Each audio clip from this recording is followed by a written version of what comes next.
do Inferno, romance histórico de Ana Miranda, publicado em 1989, portanto, este é o tempo da enunciação, ou seja, quando o livro foi escrito, porém, o enunciado, ou seja, o tempo da história, data do século XVII.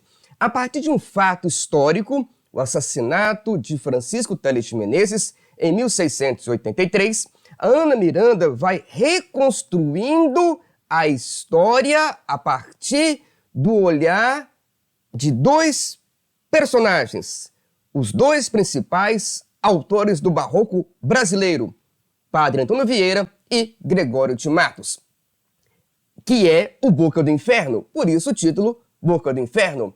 A Ana Miranda, ela vai mesclar, ela vai misturar história com elementos fictícios para criar uma trama envolvente na qual o Gregório de Matos, o Padre Antônio Vieira e outros personagens estão envolvidos numa perseguição, numa busca por justiça, injustiça, numa reflexão literária, histórica, em que trechos dos sermões do Padre Antônio Vieira e trechos da poesia lírica e satírica de Gregório de Matos fazem parte. Este romance, muito cobrado em vestibulares, nos proporciona um olhar de releitura da história.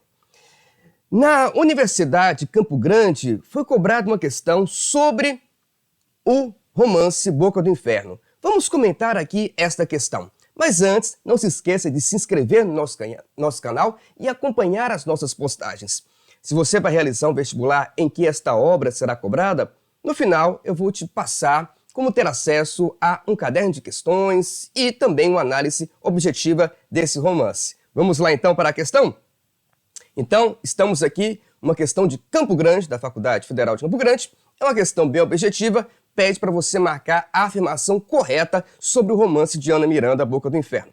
Então vamos lá, a letra A diz: trata-se de um romance histórico realista que transpõe para a Bahia do século XX, palco de grandes conflitos, acontecimentos marcantes do século XVII de nossa história. Olha, o estudante poderia se confundir porque, de fato, nós temos um acontecimento do século XVII, como eu falei, 1683, o assassinato do Francisco Teles de Menezes por Antônio Brito, junto com uma galera. Entre essa galera estava o Gonçalo Ravasco, que é sobrinho do Padre Antônio Vieira. Por isso, o Padre Antônio Vieira será perseguido ali pelo governador da Bahia, que é o Antônio de Menezes, por causa desse parentesco. E havia também toda uma trama de injúrias, toda uma trama de invejas, de disputas sociopolíticas que envolvia o Padre Vieira. Bom, então, na verdade, nós temos esse século XVII, mas dizer que transpõe, aí não.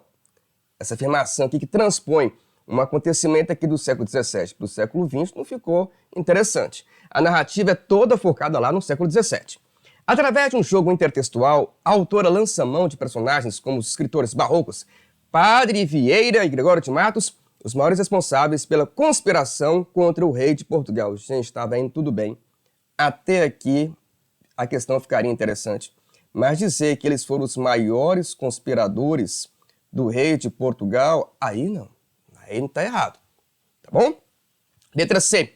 Apresenta um alto caráter descritivista, chegando a detalhes naturalistas e uma linguagem trabalhada artisticamente, traços típicos da literatura barroca. Olha só, nós temos uma linguagem, de fato, que vai ser trabalhada artisticamente, porque Ana Miranda vai usar intertextos, ou seja, diálogos intertextuais, trazendo fragmentos de poesias de Gregório, de sermões do Vieira, carta, para a sua produção, para o seu romance.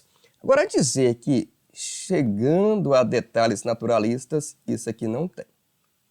O naturalismo é uma corrente que vai surgir no século XIX, que vai potencializar os instintos, os lados baixos do ser humano. O Gregório de Matos, de fato, ele tem uma linguagem satírica que traz esses temas ligados, por exemplo, à sexualidade. Mas não chega a uma linguagem naturalista. Isso não existe, tá bom? Letra D. Revela a cultura de um povo letrado, seus hábitos, seus costumes e suas crenças, vivendo em um ambiente em que a natureza é exuberante. Olha, nós temos, em um momento principalmente no momento inicial ali do livro, uma descrição da beleza da Bahia, mas marcada por muitos problemas. Então dizer que a natureza é exuberante parece um pouco idealizado demais, um pouco romântico. De fato, nós temos hábitos ali, nós temos costumes, mas não é apenas do povo letrado.